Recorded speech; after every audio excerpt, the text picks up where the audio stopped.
Bonjour à toutes et à tous et bienvenue dans ce nouvel épisode de 3 questions sûres. Depuis quelques années, plusieurs référents ont fait leur apparition dans les entreprises. Référents santé-sécurité, référents handicap, référents alerte professionnelle ou encore référents RGPD. Aujourd'hui, nous nous focalisons sur le référent harcèlement sexuel avec les 3 questions de nos abonnés qui ont retenu l'attention de la rédaction. J'accueille tout de suite notre experte Marie Sautier, chef de rubrique à la rédaction sociale de la revue Fiduciaire. Bonjour Marie. Bonjour Marianne. Alors on démarre avec la question de Jérôme Indépendant qui demande « Faut-il un référent harcèlement sexuel dans toutes les entreprises ?» Alors non, toutes les entreprises ne sont pas tenues d'avoir un référent harcèlement sexuel. Alors en fait, il faut distinguer 2 catégories de référents harcèlement, puisqu'il y a d'un côté un référent harcèlement sexuel de l'entreprise qui est nommé par la direction, et de l'autre côté, il existe aussi le référent harcèlement sexuel du CSE. D'accord. Alors côté entreprise, seules les entreprises d'au moins 250 salariés sont tenues de désigner un référent harcèlement sexuel. Alors le Code du travail ne nous dit pas qui doit être désigné, mais de toute évidence, il va s'agir d'un salarié qui dispose des compétences pour pouvoir accompagner et informer les salariés en matière de harcèlement sexuel. Donc ça va être typiquement un salarié du service RH, un manager encadrant, voire le responsable santé-sécurité de l'entreprise. Alors ça, c'est le référent harcèlement d'entreprise. Donc j'ai aussi parlé du référent harcèlement sexuel CSE. CSE. Voilà, tout à fait. Alors là, le référent harcèlement sexuel est obligatoire dans tous les CSE, donc y compris les CSE qui sont implantés dans des entreprises de moins de 50 salariés. Et alors là, le Code du travail nous dit que le référent harcèlement sexuel du CSE doit être un membre du CSE, donc soit un élu titulaire, soit un élu suppléant, soit le responsable syndical du CSE. Très bien, merci Marie. On poursuit avec la question de Sandrine, étudiante. La voici. Quelle mesure peut prendre le référent pour mener sa mission?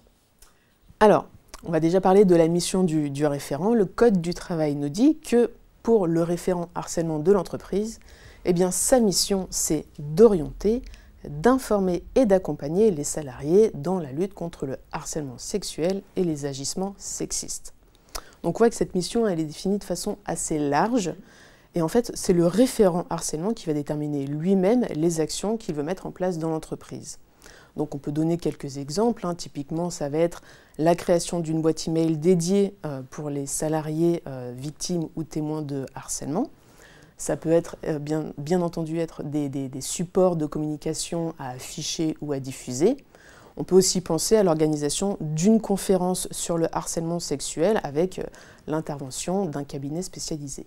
Alors, s'il existe aussi un référent harcèlement sexuel côté CSE dans l'entreprise, il va être judicieux que le référent harcèlement de la direction et celui du CSE mènent des actions conjointes. On peut penser à l'organisation d'une réunion chaque année dans l'entreprise sur les règles du Code du travail en matière de harcèlement sexuel et sur les mesures mises en place à la fois par la direction et par le CSE en matière de harcèlement. On va aussi, pourquoi pas, penser à l'élaboration d'un protocole commun à suivre en cas de situation de harcèlement. Et il ne faut pas oublier que le référent harcèlement de la direction et celui du CSE vont pouvoir mener une enquête conjointe quand un membre du CSE va exercer son droit d'alerte en matière de harcèlement sexuel. Et pour terminer, sur la mission à proprement parler du référent harcèlement du CSE. Alors là, le Code du travail n'est pas précis, ne nous dit rien en fait, mais globalement, il va s'agir de la même mission que celle du référent harcèlement de la direction, c'est-à-dire orienter, informer et accompagner les salariés. Et bien entendu, le référent harcèlement du CSE va pouvoir mener ses propres actions de son côté. Il va pouvoir par exemple aller auditionner, questionner les salariés. À noter un petit point s'agissant du référent harcèlement du CSE, puisque à la différence du référent harcèlement de la direction, lui, il a le droit à une formation spécifique pour mener sa mission. Très bien, merci pour cette précision. Enfin, Sarah, juriste, souhaite savoir si le référent du CSE peut utiliser ses heures de délégation pour exercer sa mission. Alors oui, déjà je vais préciser que le référent harcèlement du CSE ne dispose pas d'heures de délégation particulières qui seraient dédiées à cette mission. D'accord. Donc, il peut utiliser ces heures de délégation dont il dispose en tant qu'élu du CSE. Mais après, faut-il encore qu'il ait des heures de délégation, puisque je vais vous informer sur le fait que tous les élus du CSE n'ont pas forcément d'heures de délégation. Seuls les élus titulaires du CSE ont droit à des heures de délégation. Donc ça veut dire que si un élu suppléant est référent harcèlement, il ne va pas disposer d'heures de délégation, sauf si un accord collectif dans l'entreprise accorde des heures de délégation à l'élu suppléant. Après, il y a une possibilité tout de même pour qu'un élu suppléant puisse utiliser des heures de délégation, c'est qu'un élu titulaire lui fasse profiter de ces heures de délégation, puisque le Code du travail autorise aux élus de se répartir entre eux chaque mois les heures de délégation, dans une certaine limite et sous réserve d'en informer l'employeur à l'avance. Merci Marie pour toutes ces précisions à nos abonnés. À bientôt. À bientôt Marianne. C'est la fin de ce 3 questions sûres. Si vous souhaitez en savoir plus sur le référent harcèlement sexuel, je vous invite à vous reporter à la lettre R de notre dictionnaire social.